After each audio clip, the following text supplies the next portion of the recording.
And good afternoon, everybody, and welcome to Sports Talk on your Friday afternoon. Hi again, everybody. Tony Ross, your Max 98.3 sports director, along with Mike Compadre. He's our sports analyst, and, of course, a former 19-year boss of Gold and Black Illustrated, and it's Doug Griffith. Doogie. Great to be with you, Tony, and it's a great day to be a Chicago Bear fan. Well, what a night. Yeah. Caleb Williams, he's now a Bear, and I hope he wants to be a Bear. We'll see how he plays. I'm telling you what, though, the Bears are giving him a lot of ammunition. Oh, yeah. I mean, it's unbelievable, the draft that General Manager Ryan Poles put together last night. We as Bear fans are used to the monsters of the Midway loading up on defense and sort of scratching our heads draft after draft, thinking, how are we going to score points? What do they have around this quarterback, that quarterback? But, boy, they really took advantage of not only the number one pick, which, by the way, the Bears hadn't had a number one overall pick since 1947, but then they follow that pick up with the number 9 overall pick in the first round. And, of course, that's the incredible receiver from Washington, Rome Ogunze, who in most drafts, Tony, he probably would have been the first wide receiver, but this draft was so loaded with receivers, he actually ended up being the third receiver picked. But, man, you put him with, Keenan Allen, who they got in the offseason from the Chargers, and then, of course, DJ Moore, who they acquired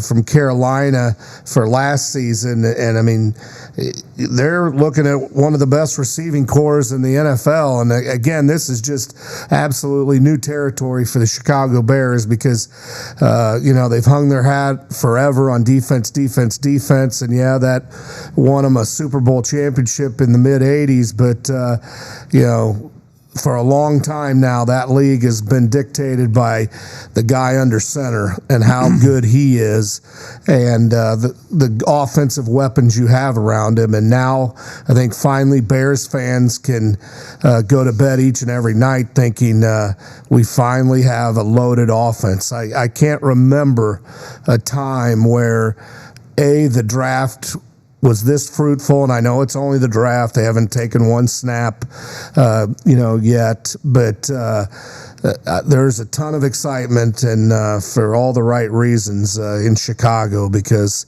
I think they hit it out of the park last night.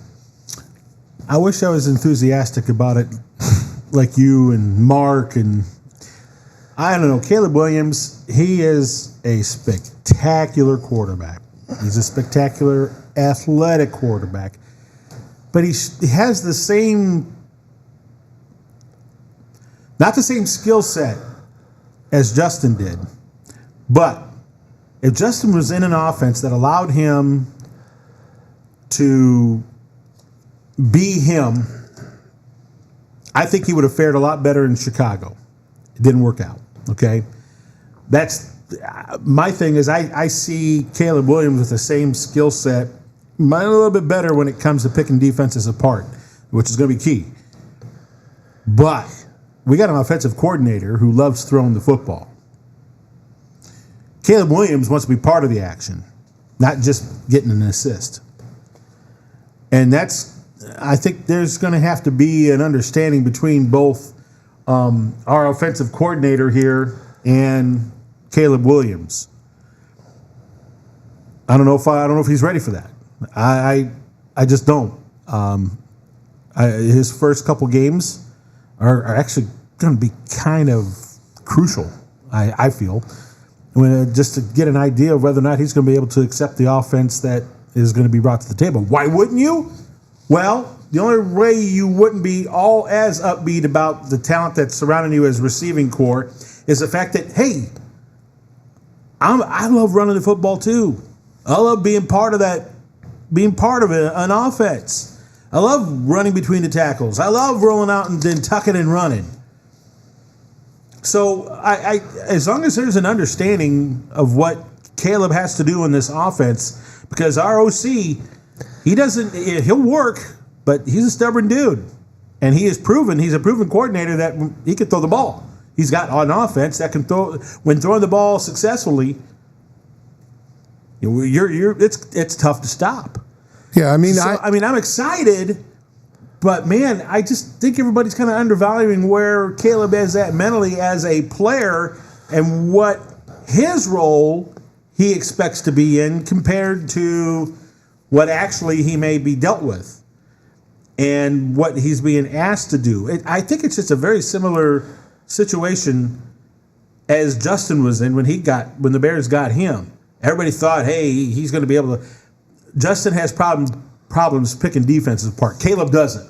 That's a saving grace. Yeah, reading defense. Yeah, reading defense. Caleb, for Justin. That dude from UC that we picked up in the first round is probably the best quarterback in this draft that can do that. That that's to me. I love it. I think it's going to be helpful. The problem is, are we going to have a little bit of? Are we going to have an understanding of what his true role is going to be at quarterback? Because this dude wants to be active. Well, I think there's no doubt. You talked about the offensive coordinator and this offense for the Bears. They get it. They get it as far as what wins in this league. And it's the style of offense like you see with Patrick Mahomes, who, like you said, certainly he can throw the ball down the field, stretch defenses, but he can also beat you with his legs. Same is true at Buffalo with Josh Allen. Now he's a much bigger guy, more physical, and he's able to take some of that punishment running the football, but he's a very good thrower. I will tell you that of all the quarterbacks in the draft, and this isn't Doug Griffiths' opinion, this is the so-called scouts of the NFL. They thought Caleb Williams far and away had the best mechanics of any quarterback. He can make any throw on the field, at any position on the field, including on the run. And again, you don't have very much time in this league because of the defensive ends and tackles coming at you. Absolutely. So you've got to be able to roll out of the pocket and be able to create on the run. And that's what, scouts loved about Caleb Williams. There were other quarterbacks. The LSU kid who went number 2 in the draft is, very highly sought quarterback as well. And, Williams at 6'1", 215. I don't know. Sometimes, the scouts get carried away about the size. I mean, I can go back to remember when Ryan Leaf was, had all the intangibles, and of course he ended up being a bust. And of course, a guy like Drew Brees was too short, wasn't going to do anything in the NFL, and we all know how that turned out. So I think he's plenty, big enough. And again, just the eyeball test last night, I loved his enthusiasm. Obviously you're going to be excited to be the number 1 pick, but interestingly enough, he flew from the West to the Midwest. The draft was in Detroit last night, and it happened to be Ogunze was on his same flight. And I also was reading that Williams, in the past 6 weeks or so, has had conversations with DJ Moore, and it just seemed. And again, he hadn't taken a snap. I get all that, but unless a lot of people are way off, I just think this is a grand slam pickup. And the big difference between Justin Fields and Caleb Williams, when Fields was coming in, he didn't have anywhere close to the weapons as this guy will have. I mean, Keenan Allen is automatically open on every third down. DJ Moore, how the Bears pulled that trade off, because remember, they got these picks from Carolina courtesy of that trade, plus DJ Moore was thrown in on that trade. And then you add Ogunze, who he won't even be double covered. He will have single coverage, and that guy is a man's man. He's 6'4", one of the most physical receivers.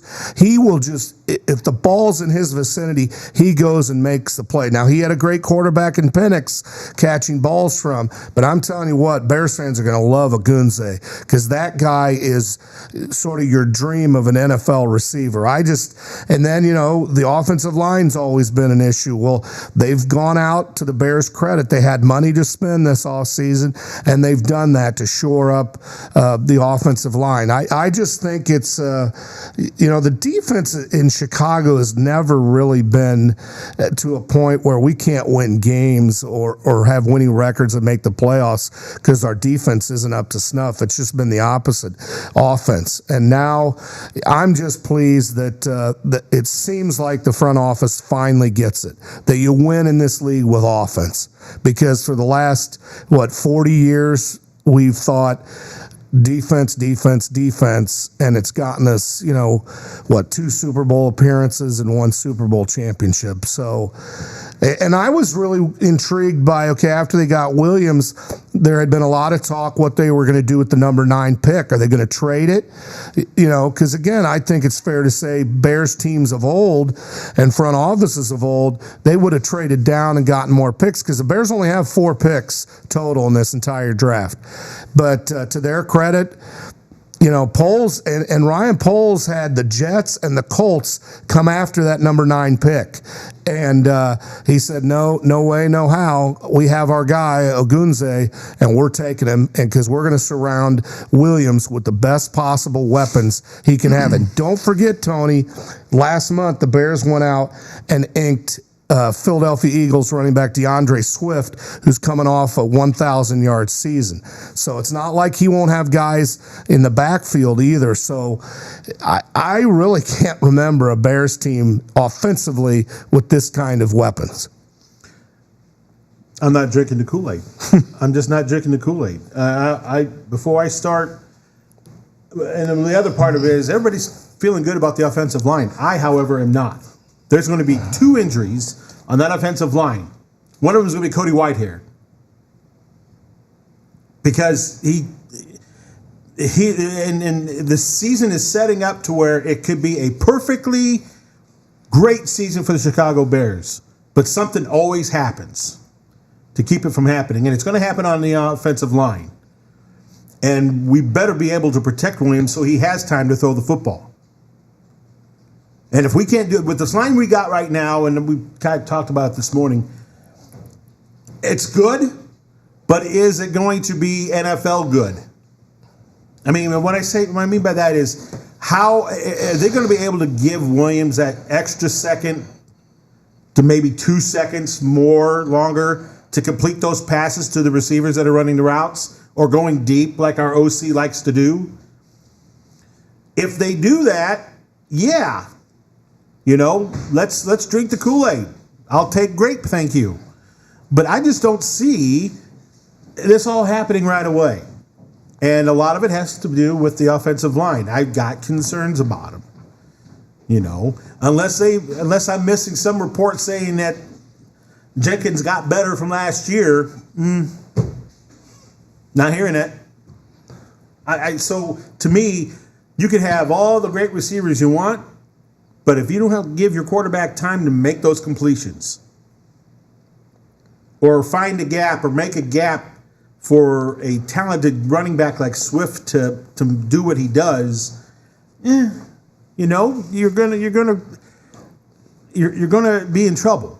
And it's not a bad offensive line, but I'm not convinced that it's good enough to allow Caleb Williams to do what he wants to do. And I want to tell you right now, he may have all the great receivers in the world, but he wants to be part of an offense. Oh, he's going to run the football. He's going to run the football, and probably in times where he'll use what Justin Fields used, the old adage, "I didn't have time." Yeah, I mean, honest. Well, don't forget the Bears went out and got in the offseason, they traded for Ryan Bates from the Buffalo Bills, an offensive lineman. He'll start. There are questions around the center position. Yeah. But again, the Bears have money.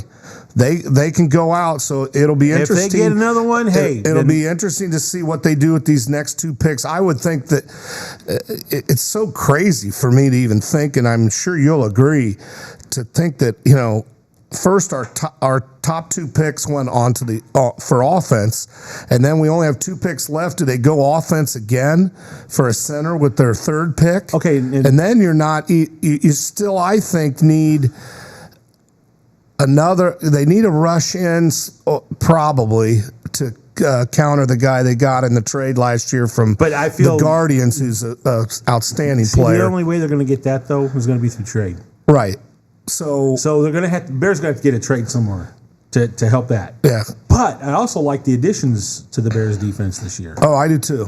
I like them. I think we just got stronger, I think we're getting stronger in the linebacking, and we're definitely getting stronger in the secondary. And don't get me carried. I'm not saying that, the Bears are a contender for, winning their division is now a huge climb. Not only do you have the Packers, who have found something in Jordan Love, but you have the Lions, who are awfully good. So I'm just saying they're in much better position to contend in that division. And it's going to take time. It always does with rookie quarterbacks. I mean, the one thing we haven't talked about, Williams, he's very loose with the football when he runs. So they're going to have to work on his ball security because he is fumble prone. And again, in this league, it's a whole different animal. Exactly right. Going against defensive, everyone on defense can run. Right. This is a whole new league. Right. Caleb Williams is going to find that out real quick. And the speed of the game. And that's why I feel the offensive line. Right. And you're right. If we are going to be successful on offense, if we're going to score points, you can line up 2 by 2 with the best receivers in the world that money can buy. If your quarterback doesn't have time to throw the football, it don't mean diddly. Yeah, and you saw that in Justin Fields. It was a little bit better last year, but boy, Justin just couldn't break down defenses, and that was a problem. His first couple years were. I remember the Cleveland Browns game when he was sacked 7 or 9 times. It was a disaster, and I thought, how is this guy going to be in one piece? I mean, forget about the end of the season. By week 8. And you're right, Tony. The Bears organization, I didn't think until last year when they brought DJ Moore in, they did nothing really for him to succeed. No, they didn't, and that's too bad. Yep. But at the same time, is Caleb on a better scale than Justin is? Yes, I'm not going to disagree with that at all.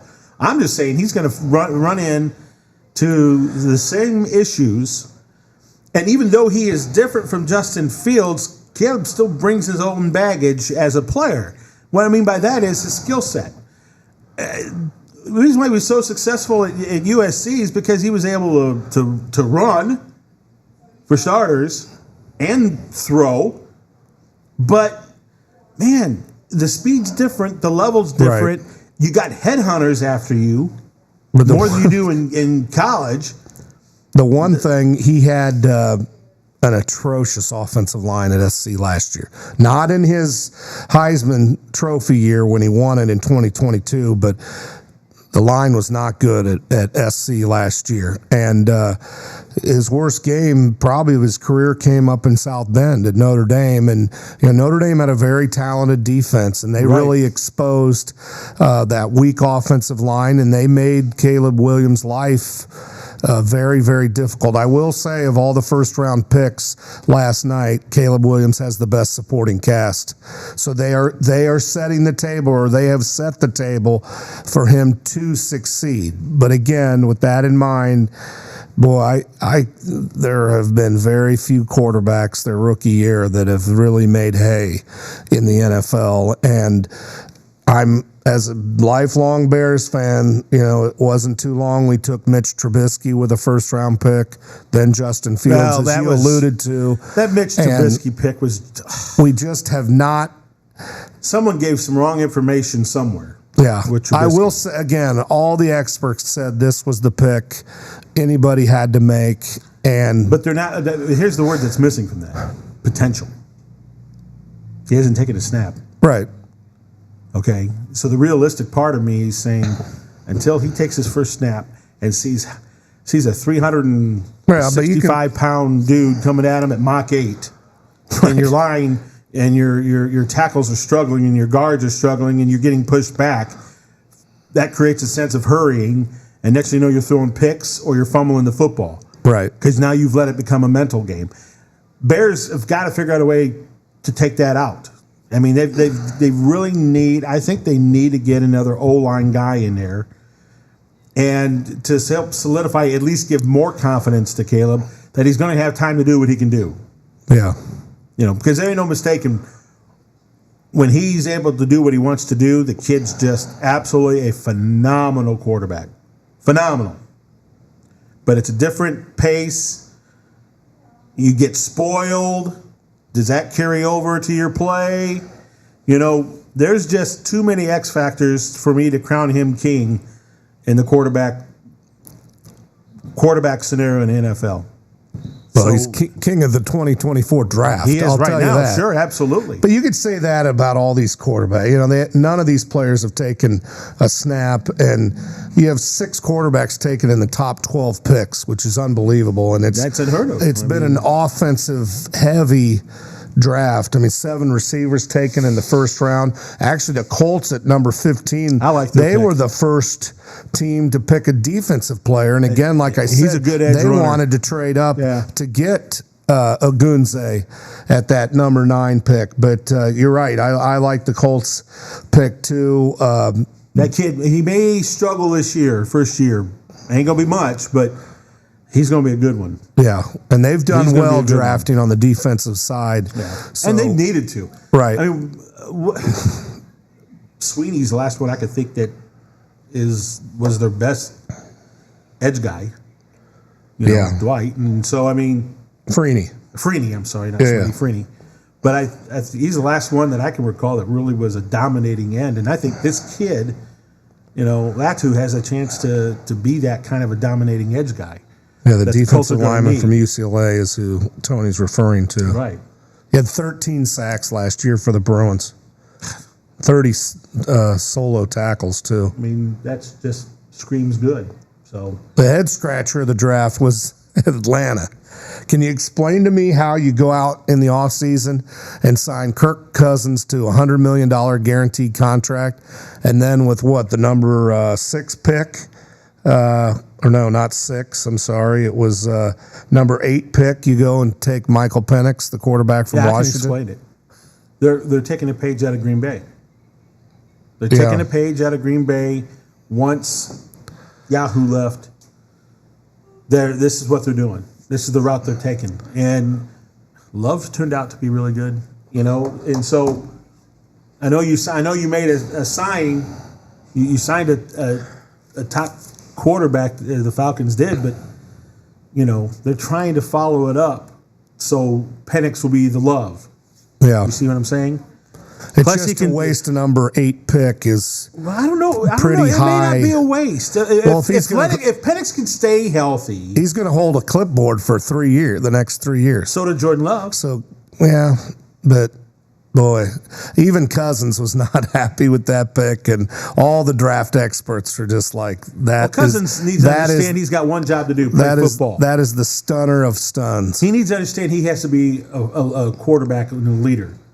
His job is to win games, not sit here and second guess what management does. Yeah, see, that's the problem. He wants players around him to win next year. That doesn't help them win next year. Maybe not next year. Or the year after. Penix doesn't. But he didn't mind signing that contract, did he? Well, of course not. Okay. So then quit. Focus on getting better. Yeah, but he wants to win games, and he wants players around him. Focus on that. Penix isn't going to help him win games. You know, sometimes you're dealt the hand you're dealt with. It's not like... You know, he doesn't have players to work with right now. Yeah, it was a stunner of the whole I know draft. Everybody thinks. I don't think it was. I think it is a complete page out of the Green Bay's. It was reminiscent of what the Bears have done in years past, where you're like, what? Well, again, the other stunner was the Iowa safety that slipped out of the first round and. Is still waiting to be drafted. Obviously, the second round starts tonight. I think that starts at 7. And then the final rounds will be tomorrow starting at noon. But, those were... Yeah, even Deontay commented on Twitter about someone's missed out big time. Oh, yeah. Somebody's going to get a steal on that kid. Yeah, somebody because I think right now he's best available, which is no surprise. And we're talking about that Cooper DeJean from Iowa, who's just a really terrific defensive back. So and there's for the most part, it was a pretty good first round. I mean, ball clubs had decent talent to yeah, okay, you may not be what we want, but this guy's pretty good, you know? Yeah. And so... And how about we should say the Notre Dame player going number 5, who's just a phenomenal offensive lineman, Joe Alt, goes to the San Diego Chargers. I think from things I read and saw, he's one of the best linemen to come out, in terms of everything. You look at his film in college and then what he did at the combine. You talk about I wonder how much miss. Harbaugh knew about that. You know what I'm saying? What his influence... Yeah, because remember, listeners, Jim Harbaugh now is the coach of the Chargers. Yeah, so I wonder... I'm sure he knew a lot about Alt, even though they don't play anymore. No, but I mean... Michigan, Notre Dame. For some reason, I just get a feeling that Harbaugh had something to do with that particular pick. And they are getting a good one. I will say this, watching the coverage, boy, Nick Saban, to have him on the desk as an analyst, it was, you learn a lot. I mean, that guy is an encyclopedia when it comes to he's not only his players, he's but brilliant. I know I could listen all day, Tony, to him talk about other players. I mean, he gave great scouting reports. I mean, it was incredibly informative. And then Bill Belichick made his debut on NFL? The Indianapolis former Indianapolis punter. I can't think of his name. McAfee? McAfee on his show, and boy, he was tremendous. He told a story about Randy Moss and how through the draft they acquired him as a free agent through some of their dealings with the draft. It was hilarious. So those two guys are must-watch TV if you get a chance to see them, and you definitely will here in the next couple days in the draft. All right, we got to pay some bills. We'll come back, more of the Sports Talk here on your Friday afternoon at 12:30 the time.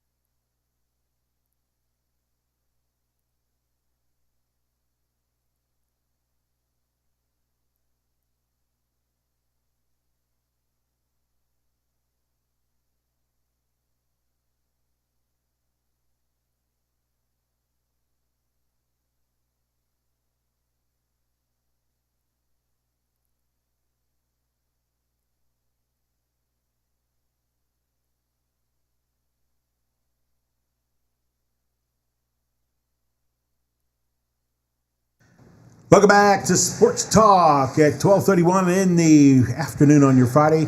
Doug Griffith, Tony Ross, great to be with you.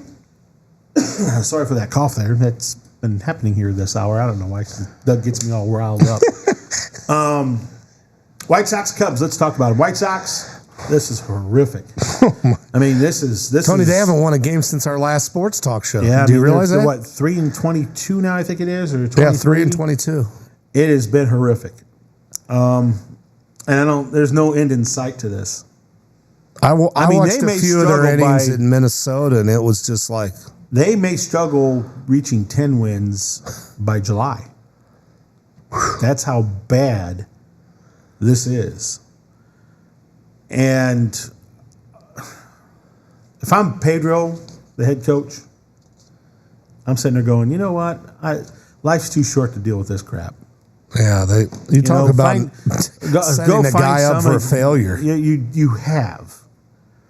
And yes, it's fun. You love the game of baseball. But man, the stress right now and the chit-chat in Chicago on Sports Talk Radio is just absolutely ruthless. That's a good word. Ruthless. And if you're Gafal, the only thing you do is say, hey, you got to stick to your guns. The fact you got a pitching staff that can't hold leads, a pitching staff that can't stay ahead in counts, that's execution stuff. That's not coach stuff. That's execution part on the players. In this case, lack of. And the biggest challenge is just trying to stay on track with your mentality. And I don't care what anybody says. They're Major League ball players. They can think whatever the hell they want to think. And they don't like losing. And that's all they see. They're like the fans. Yeah. They see wins and losses. Now they can sit there and say, well, we don't care about that. We just improve on. We just need to be improving on, our play and just getting better. Well, no kidding. Then, Eli, next time, how about taking some pitches? Yeah. Quit first pitch swinging at everything, putting yourself down in the count to where you're not going to see the pitch that you want to drive out of the ballpark. How about quit throwing fastballs down the middle? How about quit getting into 3-ball counts where you were forced to throw a pitch in the zone? Execute. You got to execute, and it's not happening. Well, it's again, you get in these losing streaks, and it's the little things. I watched their game against Minnesota. I think it was the second game of the series, so would have been Wednesday. And Jimenez hits a 3-run shot to give them a 3-1 lead. Later in the game, I think they were up 4-3 going into the bottom of the ninth, and their left fielder had a bad break on a ball. He went back instead of forward. First step it forward. Dumped in for a double. This was after the Twins, I think, led off the ninth with a tying home run. So, of course, what happens when you make that mental mistake? It always comes back to haunt you, especially when you're having a skid. And they ended up, that guy scored, I think, the game-winning run for the Twins, and they lose in the ninth. But boy, by and large, they haven't had many close games, Tony. Oh, no. They've been destroyed. They have been plastered. And it's just painfully. If you're a Sox fan, you need a hug. You do. You need a hug right now. Yeah, because it's over. The season's over. Well, not only that, it's just you wonder whether or not they even care they're on the field. Well, and I wonder, there's been rumblings on the south side about them moving to Nashville. Of course, in this winter, there were talks about them building a new stadium around the Loop, but you got to win, man. They're losing money. And when you have pictures of 1,000 fans, 1,000 fans, if that, that might have been friendly. And listen, I love watching games on the south side. I love the park. Now's the time I love to go. the seats. Yeah, but you get who wants to go see the product that's being put out right now? Well, and that's the thing. You go to see the opponent now. I'm not even a White Sox fan, and I don't even want to see that. Yeah. And for us, it's convenient to get to that location. It's not a horrible drive. Not hard. Yeah, the north side can be very challenging if you hit traffic. So you're right. I hope their marketing team has some creative ideas of getting butts in the seats because... Well, a lot of their commercials have been geared to coming enjoy baseball. Yeah, like family. Not enjoy the White Sox, but enjoy baseball. Right. And listen, that's what happens when you're a losing streak. Hey, we've been there with the Cubs, but I don't know. It's been a while. And I went back and looked. Remember, I think it was the Orioles that started 0-21 in 1988, and then I was like, well, what in the modern era? What team had the worst record at the end of the season? The Tigers in 03 were 43-119. Like you said. How does this team get to 40 wins, Tony? Yeah, that might be the end of the season. Barely. Yeah. I'm looking at their schedule, and if they continue to play like they're playing, man, they may not even have 10 wins by the 4th of July. Jeez. That is beyond abysmal, isn't it? And if you're a Sox fan, you must all be bald for pulling your hair out. Because that's just the frightening thing. The apathy then sets in, and then even the diehards don't go. Right. So then you really take a bath at the gate. You sure do. So I don't know what the answer is except trying to plug along, and you got to be a psychological maestro right now to get this Sox team turned around mentally. You really got to be good at head games because that's the only way this team's going to want to even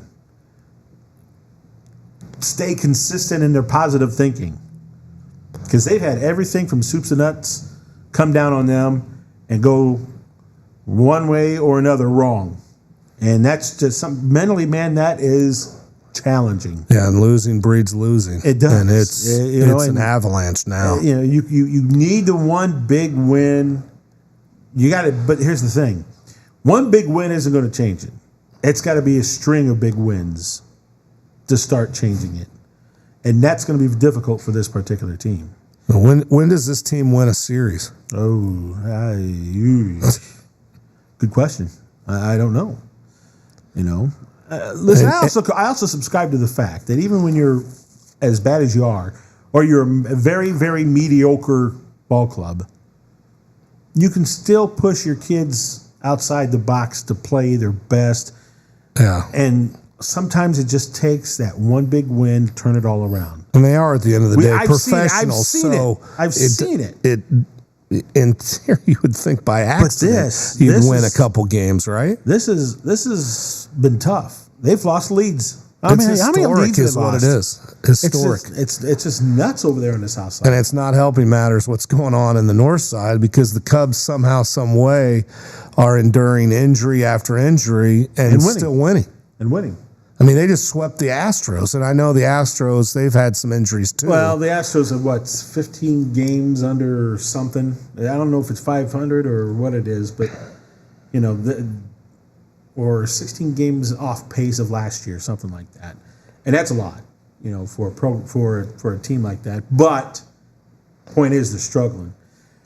And when you get they're 7-19. Yeah, so. Crow Armstrong hitting a home run, a 2-run bomb that wins a game for you, his first major league hit. How can you not feel good about the season? Yeah, there's something going on. Yeah, I'm drinking the Kool-Aid. I'm not going to lie. Positive going on in the north side. But it's been consistent. Yep. Belly goes down. Yeah. And we're still winning. Somebody's doing something to win the game. Well, your ace goes down on the opening day, Justin Steele. Yeah. Talon. You just got him back, and he got him back. He looks and now Hendricks, doggone good. He's on the IL, and I think they're trying to groom him to become a middle reliever, which I think is the right thing to do.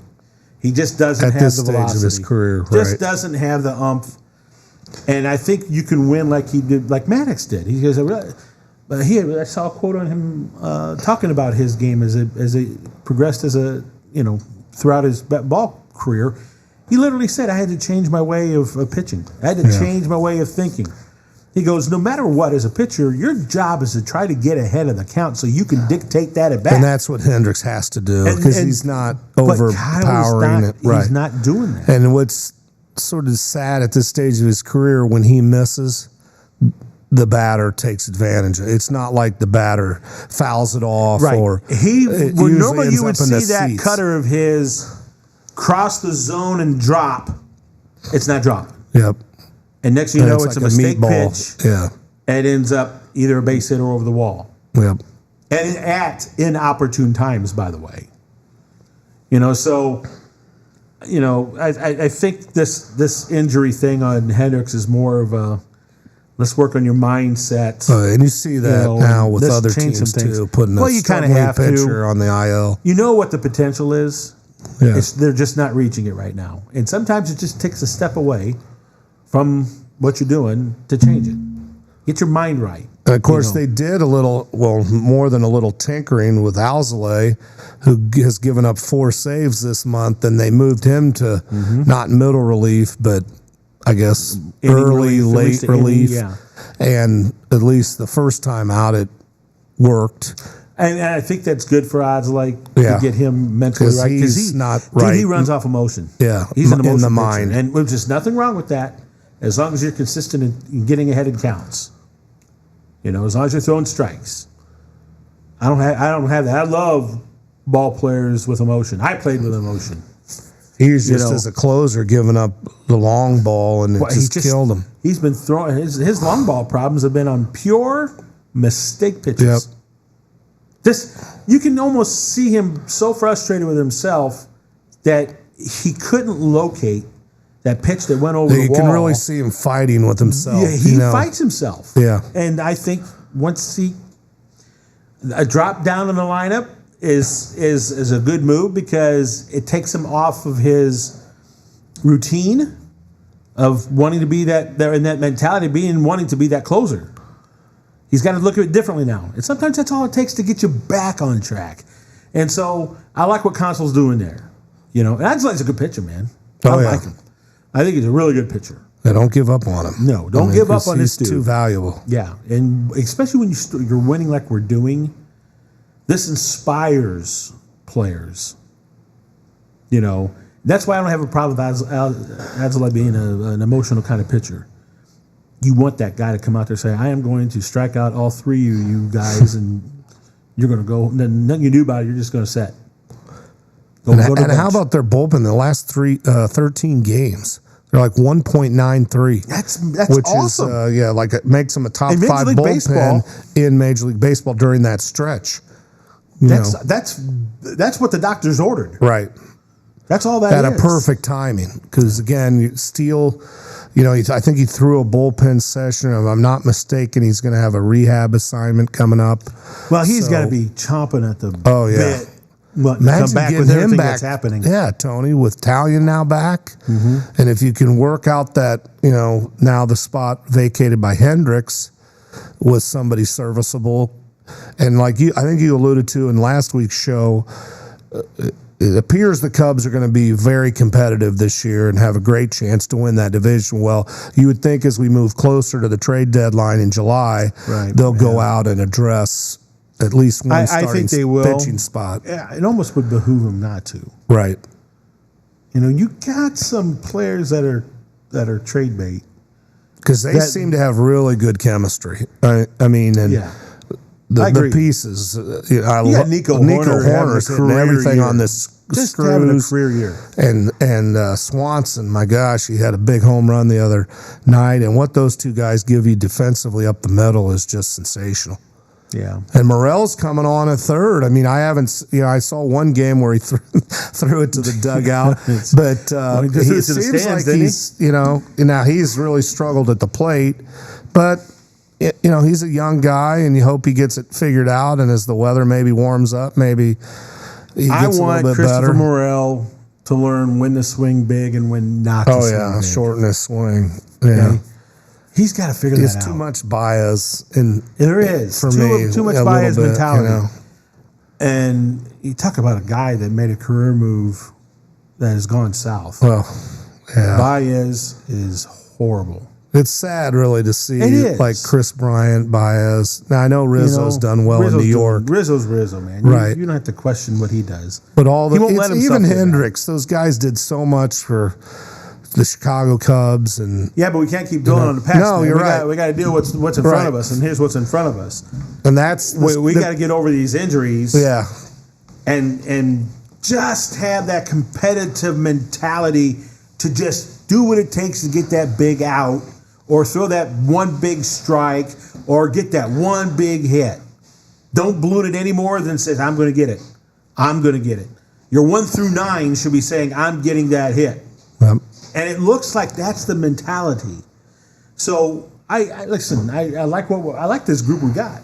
Yeah, like I said, 16-9 with all the injuries, they got to be loving life right now. Yeah, and they're going to be on top of the Central. Yep, they will be. The Brewers will be the Brewers, but I don't think they got. That one real good starting pitcher for them just I think has elbow problems, so he's on the IL. So that's something to watch. And the Cardinals don't seem to be the Cardinals of old this year. Well, I tell you, being a Cardinal fan right now is about as bad as being a White Sox fan. Yeah, they're 11-14, so they've just been inconsistent, not getting the big hits when they need it. So I don't know. Like I said, I think this is a good start to the year for the Cubs, despite everything that has gone on against them.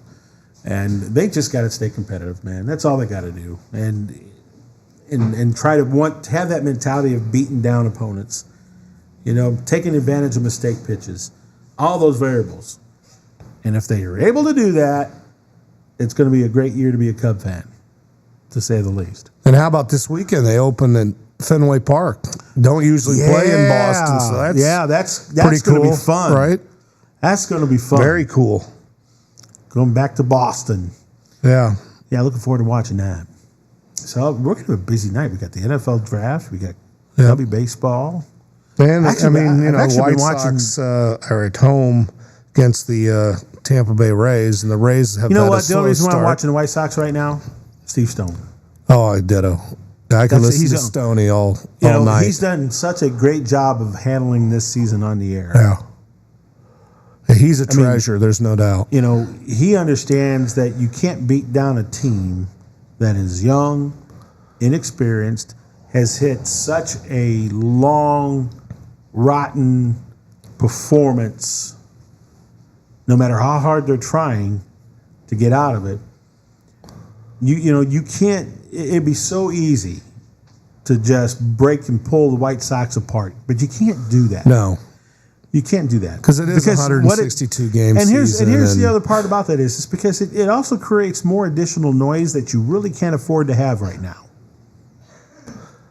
Wouldn't you love though to hear really what Stoney, unfiltered Stoney, if you will, sure. off air Stoney, about what's going on? Because I guarantee he has some pretty candid thoughts. But everything that comes out of that guy's mouth, you love to hear it and listen. You need to pay attention to it. Right. You need to pay attention. And you're right. That's probably why their audiences, maybe they fluctuate some, maybe a lot. But you would think people would be tuning in. I guarantee you right now, I'll tell you right now, if I had the money to prove it, they're watching, their viewership is more than what their attendance is. Oh, 100%. That's not supposed to happen. Yeah. Well, it is. Let me scratch that. It should be. You should always have fans' butts in your attendance should always, try to be. Viewership is going to be more because it reaches more than 30,000 people. You know what I'm saying? Or wherever the seating capacity is of U.S. Cellular. Just. It is still called U.S. Cellular, isn't it? No. It's a guaranteed rate field. Sorry. Yeah. It's dating. And again, I love that ballpark. I love guaranteed rate field. I do. I enjoy it. Yeah. The food's great. The seating, we always had great seating. Mm-hmm. It doesn't cost an arm and a leg. It costs a lot of money, but it's still. And again, now's the time to, get your tickets on the secondary market. You can no kidding. Pretty much name your price and take your family for. You can't go to a movie. No. Now for what you can go to a Sox game. And if you don't want to watch the Sox, watch the opponents. Right. And like Tony said, go for the food, the environment. It is, and that's one thing they do well. The experience. Despite all this, the Sox marketing department is making this palatable. And unfortunately for them, the thing they've always fought, it's not like Wrigley Field where if the Cubs are losing 100 games in a season, they'll still have sold out games throughout the summer because it's people want to go to. And I get it. Wrigley. They're playing hard. I get it. They're playing hard. It's not going their way. So a couple things that pops into mind is maybe their skill set is not where it needs to be right now on this league level. It's hard to question the effort, but it's also hard to question where they at on a concentration level to where you don't drop a fly ball, to where you break back catch on a fly ball. Those little detail things that cost you games. They will show you who you got, and unfortunately, there's just a lot of mistakes that have been happening. And now the venom's getting so bad that the ownership questions, creeping into people. That always comes into play. So like you said, Sports Talk Radio in Chicago has been they've been lethal. And listen, probably the draft came for a good time for the Sox to deflect the attention off of them. So I don't know. I think it's just a scenario where, this team is going to have to. There's nobody that can help them. It's got to be the players getting themselves out of the rut. And again, I'm not convinced that the skill level for this White Sox team is where if you wonder if they can get out of that rut. So I don't know. It's going to be a long season for them no matter what. Got to take a break, pay some more bills. Sports Talk continues in just a little bit here on the Max.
right, welcome back here to Sports Talk on the Max. Well, we got a few minutes. Let's talk a little local softball.